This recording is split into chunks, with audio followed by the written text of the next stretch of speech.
মল্লিকার্জুন খাড়গের ছবিতে প্রদেশ কংগ্রেসের যে কলকাতা ভবন সেখানে ছবিতে কালি লাগানো হয়েছে। আমরা জানি অধীর চৌধুরী এবং মল্লিকার্জুন খাড়গের মধ্যে যে বিতর্কিত যে বিষয়টি উঠে আসে, তারপর মল্লিকার্জুন খাড়গের ছবিতে কালি, কি বলবেন? দুর্ভাগ্যজনক। মল্লিকার্জুন খাড়গে একজন বিশিষ্ট রাজনৈতিক নেতা। অধীর চৌধুরীও বাংলার জনগণের অত্যন্ত প্রিয় একজন রাজনৈতিক নেতা। তৃণমূলের বিরুদ্ধে আপোষহীন সংগ্রাম, বিজেপির বিরুদ্ধে দৃঢ় সংগ্রাম অধীর চৌধুরীর জিনের মধ্যে প্রবাহিত, এবং এই মুহূর্তে গোটা বাংলা সেলিম অধীর জুটি হিসেবে বাংলার ভবিষ্যৎ নির্মাণের কাজে রত আছে। কংগ্রেস দলের অভ্যন্তরীণ বিষয় নিয়ে আমার কোনো মন্তব্য করা উচিত না, কিন্তু অধীর চৌধুরীর অসম্মানটাও কংগ্রেসের অসম্মান, মল্লিকার্জুন খাড়গের অসম্মানটাও কংগ্রেসের অসম্মান। আমরা কংগ্রেসের সঙ্গে একসঙ্গে নির্বাচন লড়ছি বলে আমরা দুটো অসম্মানের কোনোটাই চাই না। মল্লিকার্জুন খাড়গের ছবিতে তৃণমূলের দালাল লেখা হয়েছে। দেখুন, কে লিখেছে, কেন লিখেছে তো আমি বলতে পারবো না। প্রদেশ কংগ্রেসের উচিত পুলিশকে বলা, খুঁজে বের করার, এবং পুলিশের উচিত এই ধরনের কাজ যারা করে তাদের বিরুদ্ধে অ্যাকশন নেওয়ার। সুকান্ত মজুমদার বলছেন যে কংগ্রেস আসলে বাংলায় তৃণমূলকে সুবিধা করে দেয়, তৃণমূলকে হারাতে কংগ্রেস কর্মীদের বলবো বিজেপিকে ভোট দিন।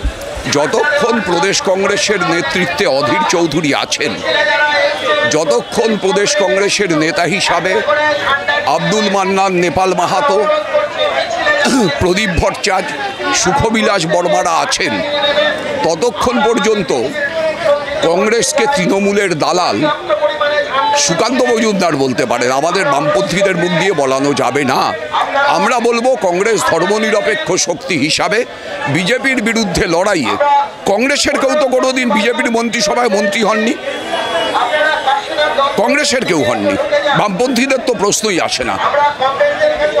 বিজেপির মন্ত্রিসভার মন্ত্রী তো হয়েছেন মমতা বন্দ্যোপাধ্যায়, তো সুকান্ত মজুমদারের বন্ধু মমতা বন্দ্যোপাধ্যায়, এটা বুঝতে কার কি অসুবিধা? সুকান্ত মজুমদার বলছেন যে কংগ্রেস কর্মীদের আহ্বান জানাবো বিজেপিকে ভোট দিতে।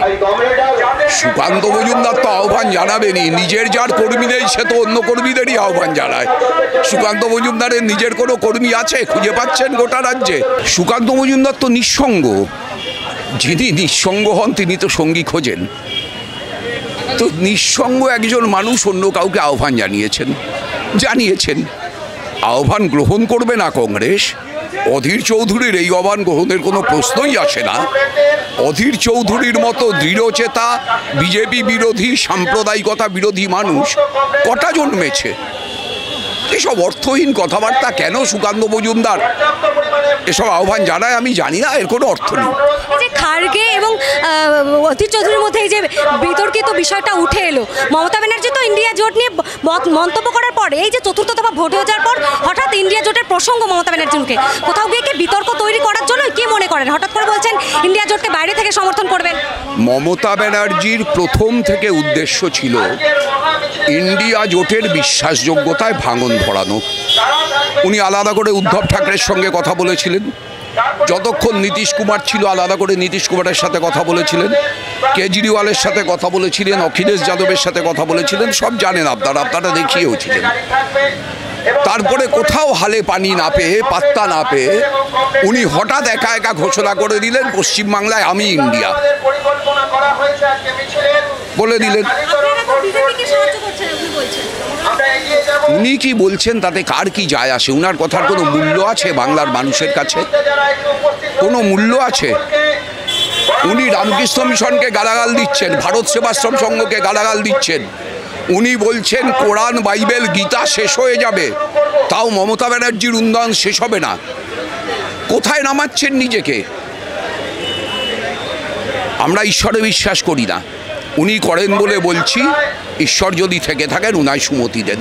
আমি এই প্রসঙ্গেই আসছিলাম যে বাংলার রাজনীতিতে এবার সাধু প্রসঙ্গ, বলছেন যে সাধুরা সরস্বতী রাজনীতি করে দেশের সর্বনাশ করছেন, অন্যদিকে মোদি বাংলায় এসেছেন, এসে বলছেন যে সাধুদের পাশে আছি, মমতা ব্যানার্জিকে আক্রমণ করছেন।